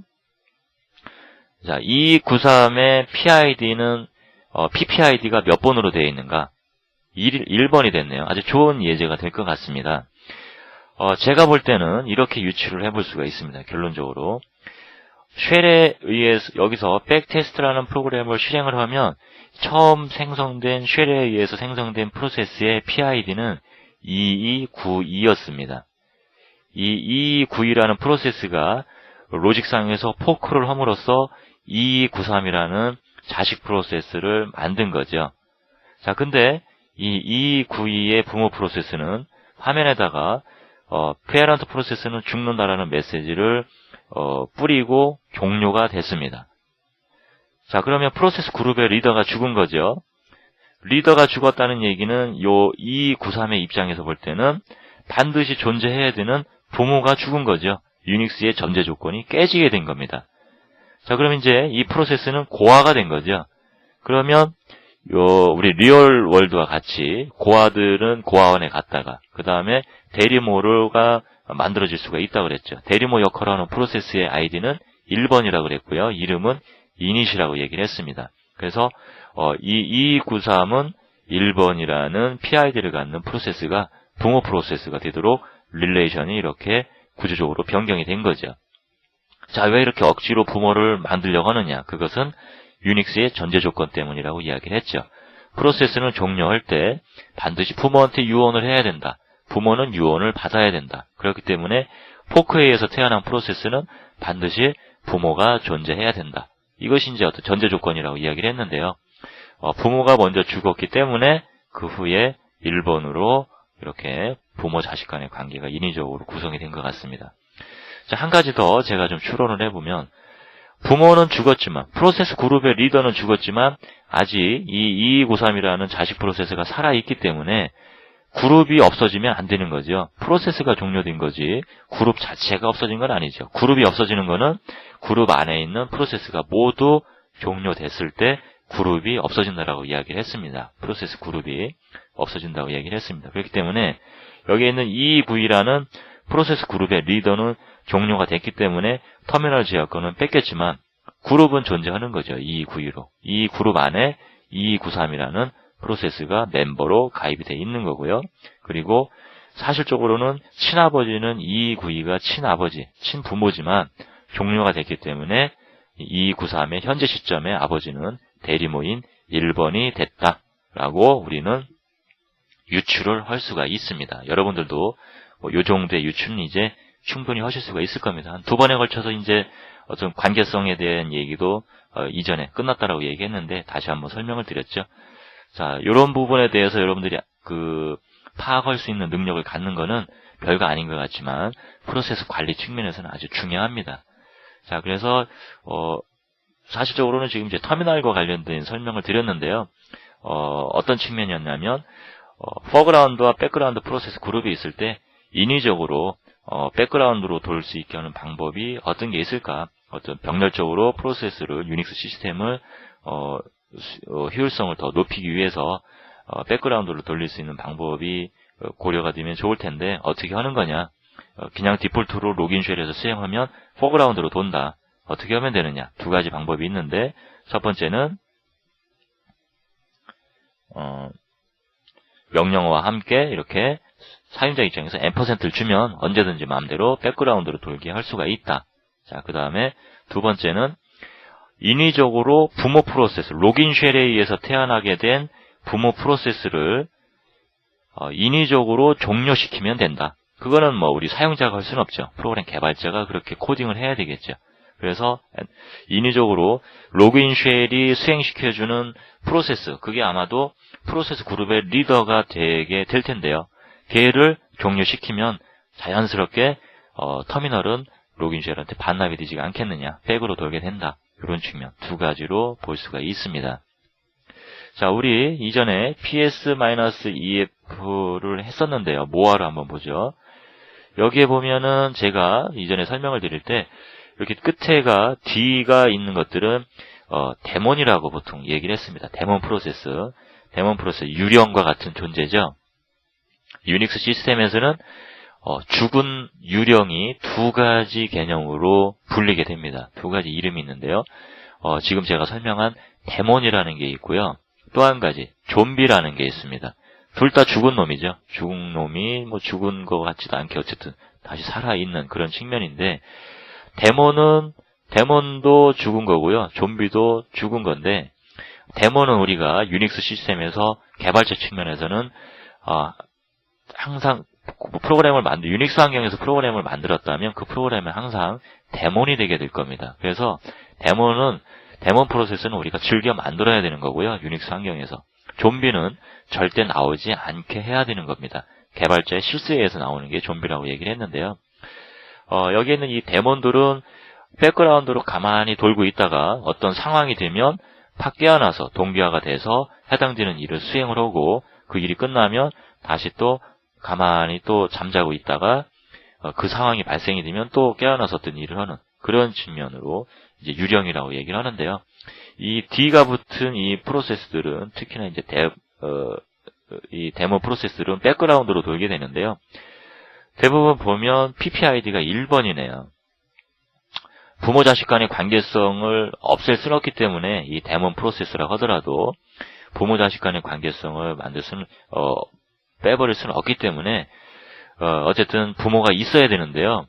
이 프로세스들은 보면 이 데몬들은 항상 로직상에서 제가 예제로 보여드린 것처럼 프로세스 그룹의 리더가 될 수 있는, 그러니까 쉐리에서 처음에 수행될 때 태어난 그 프로세스는 강제적으로 종료를 시킵니다. 그리고 이 데몬이 해야 될 실제 일은 자식 프로세스를 통해서 수행을 시키게 되죠. 그러면 자연스럽게 뭐가 되냐면 백그라운드로 돌게 되는 거죠. 로그인 쉘에서 수행을 시켰다 하더라도 이 프로세스는 프로세스 그룹의 리더를 종료시켰기 때문에 백으로 돌게 됩니다. 그래서 일반적인 데몬 프로세스들은 항상 부모 프로세스가 종료되어 있다고 보시면 됩니다. 그렇기 때문에 프로세스 PPID는 1번이 되겠죠. 대리모가 1번이 이닛이 대리모 역할을 하게 되는 거고요. 왜 부모가 죽었느냐? 왜 자식이 로직을 수행하고 있느냐? 그 이유는 여러 가지 측면이 있지만 가장 기본적으로 볼 때는 뭐냐면 백그라운드로 돌게 하기 위해서, 터미널을 차지하지 않기 위해서 부모를 우리가 봤던 로직에서처럼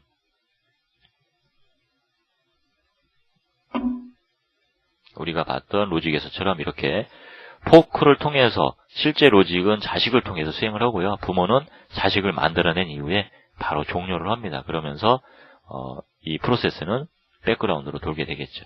이러한 팁을 유닉스 환경에서 만들어지는 데몬들은 대부분 사용을 하고 있습니다. 자, 그래서 일단 요 정도 측면에서 제가 여러분들과 함께 그 프로세스와 터미널과의 관계성, 포그라운드와 백그라운드 이 측면에 대한 설명을 세부적인 설명을 마치도록 하겠습니다. 자, 그러면 프로세스와 시그널에 대한 설명을 좀 더 드리고 우리 프로세스와 터미널에 대한 이야기를 정리를 해보도록 하겠습니다. 시그널은 유닉스 시스템에 있는 IPC 중에 하나인데요. 여기서 얘기하는 IPC라는 것은 인터 프로세스 커뮤니케이션의 약재고요. 유닉스 운영체제, 하나의 유닉스 운영체제에서 뜬 프로세스 간의 커뮤니케이션, 이걸 IPC라고 얘기하고요. 그 중에 하나가 시그널이 되겠습니다. 많은 IPC들이 존재하는데요. 특히 이 시그널 부분은 개발자가 됐든 관리자가 됐든 좀 그 프로세스를 관리하는 측면에서 많이 사용을 하기 때문에, 프로세스를 제어하는 측면에서 사용을 할 수가 있기 때문에 설명을 드리려고 하고 있고요. 추가적인 다른 IPC들은 좀 더 좀 개발적인 성향이 강하기 때문에 일단 그 부분은 좀 배제를 하고 시그널 부분만 좀 설명을 하고자 합니다. 시그널이라는 것은 어쨌든 하나의 운영체제에서 뜬 복수의 프로세스 간의 커뮤니케이션의 도구 중에 하나이기 때문에 하나의 운영체제가 지원하는 시그널이 보통 한 3, 40여 개가 되거든요. 그래서 0번부터 해당되는 시그널 값들이 정의가 되어 있는데요. A라는 프로세스가 B라는 프로세서한테 1번의 시그널을 보냈다. 그러면 B는 시그널을 받기 전에 어떤 정책을 세워놔야 되거든요. 나는 1번이라는 시그널이 날라오면 반드시 어떤 일을 하겠다라고 미리 정의를 해놓고요. 나름대로의 로직을 수행하다가 어느 시점에 1번의 시그널이 날라오게 되면 정의됐던 어떤 로직을 수행하고 다시 시그널이 날라오기 전으로 다시 돌아와서 다른 일을 또 수행하고 이런 부분을 반복을 하는 겁니다. 그래서 임의의 시그널에 대해서 어떤 일들을 정의를 해놨다면 그 시그널이 발생되는 시점에 그 일을 수행을 하고 그 일이 다 끝나면 다시 시그널을 수신받기 전에 행하던 일을 이어서 다시 일을 하는 이런 측면들의 일들을 반복함으로써 프로세스 간의 커뮤니케이션이 가능해지는데요. 시그널이 언제 발생이 되느냐, 이제 그 상황을 좀 보면, 첫 번째는, 외부의 환경적인 요인 때문에 발생이 될 수가 있는데요. 사실은 제가 이제 이 부분 때문에, 이 시그널에 대한 설명을 더 드리는 이유가 될 수도 있는데, 터미널을 차지하고 있는 터미널을 차지하고 있는 포그라운드 프로세스로 돌고 있는 프로세스들은 터미널을 가지고 있는 이유 때문에 이 터미널에 관계된 시그널을 받을 수가 있습니다. 그 부분은 좀 뒤에서 좀 부연 설명을 해드리도록 하겠고요. 일단 터미널을 차지하고 있는 포그라운드 프로세스들은 그 터미널을 가지고 있다는 이유 때문에 발생되는 시그널 받을 수가 있다. 이런 측면이 있고요. 두 번째는 에러에 의해서 커널에 의해 발생되는 시그널이 있습니다. 커널이 해당되는 에러를 발생한 프로세서한테 시그널을 보내는 거죠. 예를 들면 잘못된 그 메모리 공간을 접근하고 있다든가, 커널이 접근해야 되는 메모리 공간을 어플리케이션이 접근하려고 하고 있다든가, 이런 경우에 커널은 시그널을 보내서 해당되는 프로세스를 종료시키죠. 또는 어플리케이션이 어떤 값을 0으로 나누려고 하고 있다. 이런 경우도 시그널을 통해 해당되는 프로세스를 종료를 시킵니다. 또는 이제 세 번째 측면은 이벤트에 의해서 시그널이 발생되는 경우가 있는데요. 그 중에 하나가 이제 자식 프로세스가 종료가 되면 부모 프로세스는 자식이 죽은 걸 어떻게 인지하느냐. 이때 시그널이 발생이 됩니다. 그래서 자식이 죽는 그런 상황이 발생이 될 때 자동적으로 해당되는 부모 프로세서한테 자식이 죽었다는 시그널이 발생이 되거든요.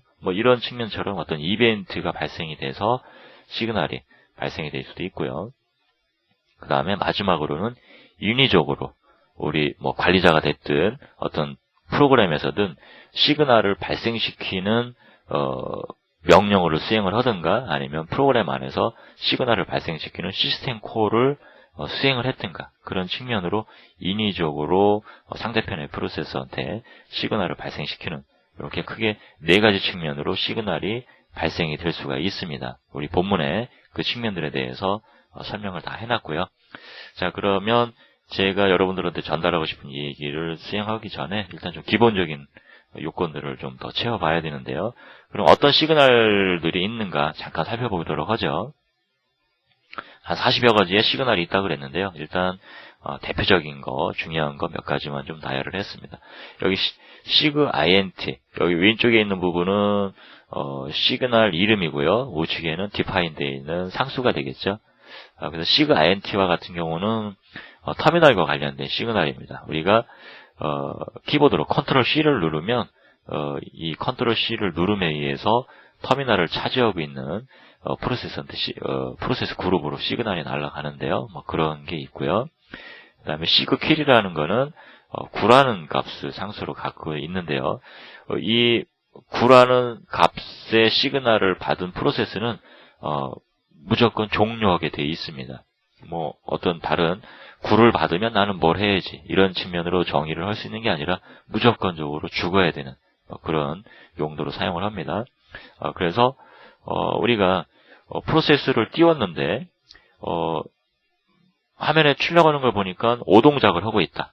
개발 과정에서 프로그램을 만들어서 실행을 시켰더니 내가 원하는 대로 아직 돌고 있지 않더라. 완벽하게 만들지 않은 거죠. 그런 경우에는 해당되는 프로세스의 PID를 알아내서 PS 하면 나오겠죠. PID를 알아내서 그 프로세서한테 구라는 시그널 값을 전달을 하면 해당되는 프로세스는 종료를 하게 됩니다. 자, 이런 경우에는 무조건적으로 아무 프로세스나 종료시켜서는 안 되기 때문에 내가 만든 프로세스인 경우에 가능한 거고요. 그 다음에 슈퍼유저라면 어떤 프로세스든지 이 구 값을 가지고 임의의 프로세스를 종료시킬 수도 있겠죠. 자, 그 다음에 시그 스톱이라는 거는 프로세스를 중지시키는 CPU를 차지하지 않도록 멈춰버리게 하는 그런 시그널이고요. 시그 텀이라는 것도 작업을 종료시킬 때 사용하는 게 되겠고요. 이런 것들은 잘못된 메모리를 접근할 때 커널에 의해서 발생되는 시그널이고요. 자식이 죽을 때는 이런 시그널이 부모한테 발생이 됩니다. 자, 그리고 시그 알람 같은 경우는 난 10초가 지나고 나서 어떤 일을 하겠다. 자, 그런 경우에 10초가 지나면 나한테 알람이 발생이 되도록 시스템 콜을 설정을 하면 10초 후에 이런 시그 알람이라는 게 해당되는 프로세서한테 전달이 됩니다. 자, 그 다음에 시그 QIT 터미널을 차지하고 있는 프로세서한테 발생이 될 수가 있는데요. 키보드에 의해서 발생이 되는데 컨트롤과 함께 역슬래시를 누르면 현재 터미널을 차지하고 있는 프로세스 그룹으로 SIGQIT라는 시그널이 날아가고요. 디폴트로 시그널을 받은 프로세스들은 종료를 하게 됩니다. 그리고 제가 아까 순서를 잘못 얘기했는데요. 요게 잘못된 메모리를 접근할 때 커널이 해당되는 프로세서한테 전달하는 시그널이고요. 여기 있는 거는 값을 0으로 나누는 그런 프로세스가 있을 때 연산의 에러 측면으로 요 시그널을 보내게 되고요.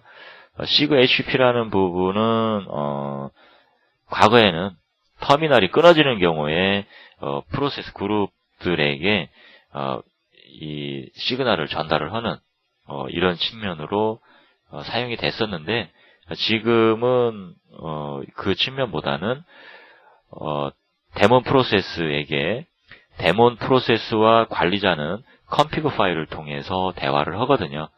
예전에 얘기를 했죠. ETC 밑에 컴피그 파일들이 대부분 존재한다. 그래서 이 컴피그 파일은 관리자와 프로그램 간의 대화의 창구다. 이런 얘기를 했는데요. 프로세스가 한번 뜰 때 최초의 ETC 밑에 있는 컴피그 파일을 읽음으로써 이런 식으로 설정을 해서 나는 돌아야 되는구나, 수행을 해야 되는구나 라고 프로그램에 이제 세팅을 하게 되는데 내가 환경값을 바꾸고 싶다.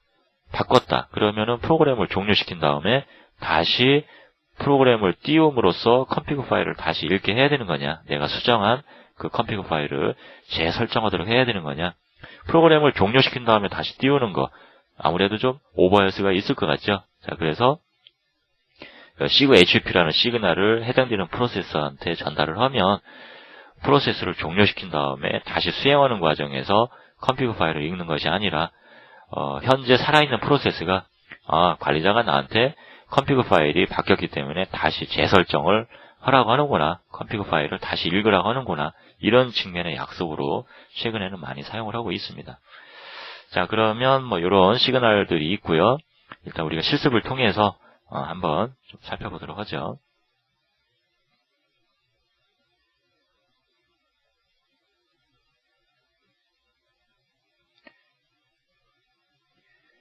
제가 여러분들한테 이 시그널에 대한 얘기를 꺼낸 이유는 관리적인 측면 때문이긴 한데요. 일단은 개발자적인 측면에서도 이 시그널은 좀 많이 중요합니다. 어쨌든 이 두 가지적인 측면을 다 전달을 해보도록 하죠. 자, 우리가 어떤 예제를 통해서 진행을 할 거냐면요. 먼저 이 시그널과 터미널과의 관계성에 대한 얘기부터 풀어보도록 하죠. 우리가 이전에 예제로 했던 프로그램이 있죠. 포그라운드라는 프로그램. 자, 이 프로그램은 수행을 하면 100초 동안 잠을 자다가 100초가 지나면 프로그램이 종료가 되는 이런 프로그램이죠. 자, 이제 이 프로그램은 지금 포그라운드로 돌고 있습니다. 로그인 쉘이 포그라운드라는 프로그램을 수행을 시키면서 터미널 제어권을 줬죠. 자, 이런 경우에 제가 이전에 시그널이 발생되는 네 가지 요인 중에 한 가지 얘기를 하면서 어떤 얘기를 했냐면 환경적인 측면 때문에 터미널을 차지하고 있는 프로세스이기 때문에 또는 프로세스 그룹에 소속되어 있기 때문에 시그널이 발생되는 경우가 있다. 이런 얘기를 했었습니다. 우리 본문에도 소개가 되어 있고요. 그러한 시그널이 3개가 있는데요. 키보드의 조합에 의해서 터미널을 차지하고 있는 프로세스 그룹한테 시그널이 날아가게 되는데요. 3가지 종류가 있습니다. 컨트롤 C를 누르면 SIGINT라는 시그널이 날아가서 디폴트로 그 터미널을 차지하고 있는 그룹은 모두 종료하게 됩니다. 그 다음에 컨트롤 역슬래시를 눌러도 마찬가지로 터미널을 차지하고 있는 프로세스 그룹에게 시그널이 날아가고요. 해당되는 프로세스들은 종료하게 되고요. 그리고 컨트롤 Z를 누르게 되면 터미널을 차지하고 있는 프로세스 그룹에게 시그널이 날아가는데 종료하는 것이 아니라 프로세스를 멈추게 됩니다. 그러면서 터미널을 반납도 함께 해버리죠. 자, 이래서 이 터미널과 시그널이 밀접한 관계가 있는데요. 한번 해볼까요? 제가 보이지는 않지만 지금 현재 컨트롤 끝나버렸네요. 다시 수행을 해야 되겠습니다. 자, 지금 현재 컨트롤을 누른 상태에서 키보드에서 컨트롤 키를 누른 상태에서 C를 눌렀습니다. 프로그램이 바로 끝났죠? 아직 100초가 지나지 않았는데 다시 해볼까요? 이번에는 컨트롤을 누른 상태에서 키보드 우측 상단쯤에 있는 역슬래시를 눌렀습니다.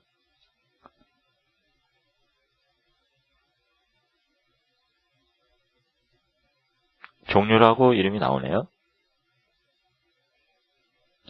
자, 이렇게 키보드와 함께 키보드 제어에 의해서 지금 프로세스가 종료가 되고 있거든요. 자, 다음에는 컨트롤 Z를 눌러볼까요? 키보드와 함께 컨트롤 Z를 보이지는 않지만 제가 컨트롤을 누른 상태에서 키보드 좌판 좌측 하단 부분에 있는 Z를 눌렀습니다. 이렇게 스톱 됐다라고 표시가 나오고 있죠. PS를 해보겠습니다. 지금 foreground라는 프로세스는 종료된 건 아니거든요. 컨트롤과 함께 Z를 누르게 되면 멈춘다고 그랬죠. CPU를 반납을 해버리고 멈추게 됩니다. 자, 그래서 멈춘 프로세서한테 로그인 쉘이 터미널을 뺏어온 거고요. 그래서 이 foreground 프로그램은 지금 백으로 도는 것이 아니라 터미널을 뺏겨버렸고요. CPU를 차지하지 못하죠. 멈춰있는 상태입니다. 자, 어쨌든 제가 이렇게 터미널을 차지하고 있는 프로세스들이 시그널에 이렇게 노출되어 있는 측면을 보여드렸는데요. 만약에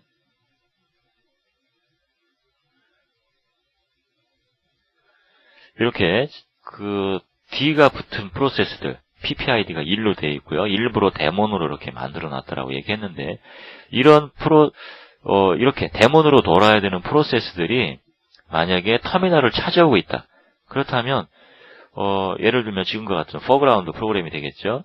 이런 프로그램을 데몬으로 떠서, 어떤 상황이 되면 깨어나서 일을 해야 되는데, 이러한 데몬 프로세스가 터미널을 차지하고 있다. 자, 그렇다면, 문제가 생길 수도 있습니다. 이 데몬 프로세스는 운영체제가 셧다운이 되기 전까지는 계속 살아있어야 되는 프로세스들이 대부분이거든요. 근데 누군가가 실수에 의해서 컨트롤 C를 이렇게 눌렀다. 그러면 죽어버리게 되거든요. 또는 누군가 실수에 의해서 컨트롤과 함께 파이프 기호죠. 역슬래시가 아니라 제가 말을 잘못했는데요. 원 표시이기도 하고요. 좌판 우측 상단에 있죠. 컨트롤과 함께 이 파이프 기호가 있는 것을 누르면 종료가 되거든요. 이러면 문제가 된다는 것이죠. 또는 컨트롤 Z를 누르면 프로세스가 멈춰버리게 되니까요. 중요한 데몬 프로세스인데, 그래서 일반적으로 우리 유닉스 시스템에서는 데몬으로 돌아야 되는 프로세스한테는 터미널을 제공하지 않습니다. 즉 강제적으로 반납을 해버리게 코딩을 하는 거죠. 자, 이유가 하나가 생겼네요. 데몬 프로세스는 왜 터미널을 차지하지 않게 해야 되는 거냐, 왜 백그라운드로 돌아야 되느냐, 어떤 병렬 처리적인 측면도 있지만 이러한 불특정한 시그널에 의해서 프로세스가 종료되는 것을 방지하기 위해서인 거죠. 그래서 대부분의 데몬 프로세스들은 터미널을 반납하는 방법, 이전에 설명해서 말씀을 드렸죠. 부모 프로세스를 종료하고 실제 데몬이 돌아야 되는 로직은 자식이 수행을 하도록 그런 식으로 로직을 구사한다면 이렇게 로그인 쉘을 통해서 실행을 하지만 이렇게 엔터를 치면 디폴트로 이 프로세스는 foreground로 돌아야 되는 거죠. 그렇지만 로직상에 프로세스 그룹의 리더는 종료를 하도록 만들었기 때문에 바로 이렇게 백그라운드로 돌게 된다는 거죠. 자, 이런 측면이라면 컨트롤 C를 지금 아무리 눌러도 이 백 언더바 테스트라는 프로세스는 터미널을 차지하는 프로세스가 아니기 때문에 종료되지 않게 되는 거죠. 자, 이래서 이 데몬 프로세스들은 이 터미널과의 관계성을 끊고 있습니다. 자, 이런 측면 때문에 이건 개발자적인 측면이죠. 그래서 데몬 프로세스 만들 때 반드시 부모 프로세스 그룹의 리더는 종료를 시켜라. 그렇다면 터미널을 반납하기 때문에 이런 키보드에 의한 어떤 실수에 의해서 종료가 되지 않을 것이다. 자, 이런 측면이 있고요. 자, 그 다음에 한 가지 이제 관리적인 측면에서 보죠. 내가 프로세스를 띄웠는데요.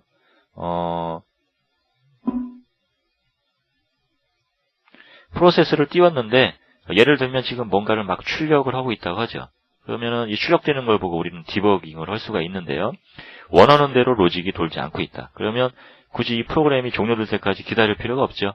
또는 관리자 측면에서 불법적인 프로세스가 지금 떠 있다. 빨리 종료시키고 싶다. 자, 그런 시나리오라면 우리가 강제적으로 인위적으로 쉘상에서 kill이라는 명령을 통해서 프로세스를 종료시킬 수가 있죠. 근데 시그널은 프로세서한테 전달하는 거거든요.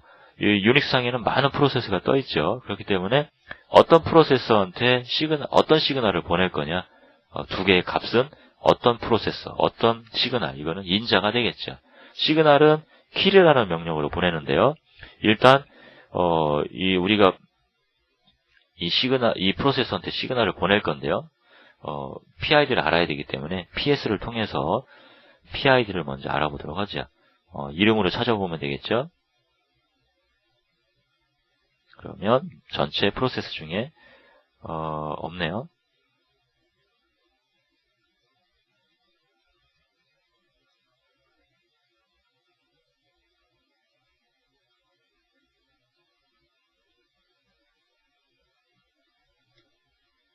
자, 지금 두 개의 포그라운드 프로세스가 떠 있습니다. 235라는 PID도 있고요. 236이라는 PID도 있네요. 자, 킬로요. 시그널을 이 해당되는 프로세서한테 종료할 건데요. 이런 경우에 -9 값을 주는 게 좋습니다. 9라는 거는 우리 여기에서 봤던 것처럼 요거죠. 시그킬, 이름도 킬이죠. 죽이는 프로세스입니다. 무조건 종료시킵니다.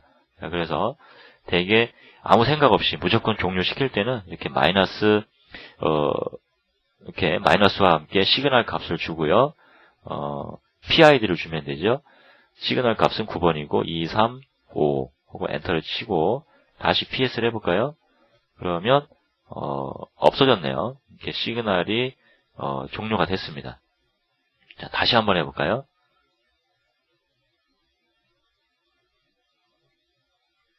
자, 이쪽에서 프로세스를 띄우고요.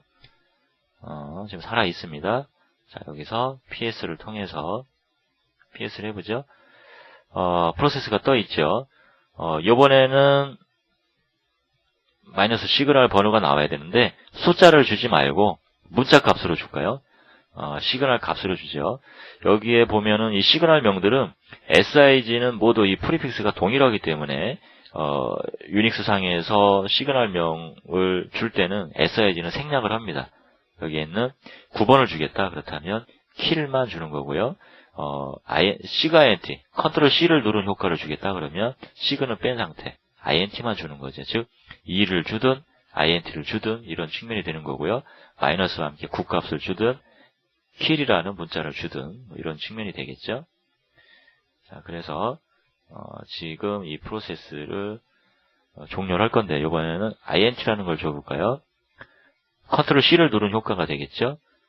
PID는 2370이네요. 2370 엔터를 치면 프로세서가 죽는가 한번 보죠. 엔터를 치면은 죽었음이라고 나오고 있네요. 시그널을 맞아서 죽었다라는 표시가 나오고 있습니다. 자, 이렇게 관리적인 측면에서는 현재 빨리 죽여야 되는 프로세스가 지금 메모리 공간에 있다. 그렇다면 인위적으로 시그널을 킬이라는 명령을 통해서 발생을 시키고요. 마이너스와 함께 숫자든 문자든 시그널 값을 주고요. 그리고 해당되는 PID를 입력을 하시면 되는데요. PID는 PS를 통해서 알아봐야 되겠죠. 이렇게 해서 엔터를 치면 해당되는 시그널을 종료를 시킬 수가 있습니다. 그래서 프로세스를 제어하는 거죠. 종료를 인위적으로 시킬 수가 있으니까요. 자, 이래서 이제 시그널과 관련된 부분 두 가지 측면으로 말씀을 드렸는데요. 첫 번째는 터미널과의 관계성 때문에 우리가 지금 프로세스와 터미널에 대한 얘기를 쭉 해왔죠. 그래서 마지막 한 가지, 터미널을 차지한 프로세스 그룹은 키보드에 의해서 뭔가 영향을 받는다. 그때 컨트롤 C라든가 컨트롤과 함께 이 원 사인이죠. 원 값이죠. 또는 컨트롤과 함께 Z를 누르게 되면 터미널을 차지한 프로세서한테 해당되는 시그널이 발생이 된다. 자, 이거를 데몬 프로세스라면 이걸 막아야 되기 때문에 실수에 의해서 이러한 키보드 값이 눌렸을 때 데몬이 종료돼서는 안 되기 때문에 백으로 도는 이유가 있다. 이런 측면. 백그라운드는 어떻게 도느냐? 그 부분은 이제 전에 말씀을 드렸고요. 자, 그 다음에 관리적인 측면으로는 어떤 얘기를 했냐면 query라는 명령어를 통해서 인위적으로 시그널을 해당되는 프로세서한테 보낼 수가 있다. 이런 거는 관리적인 측면으로 여러분들이 사용하시면 된다.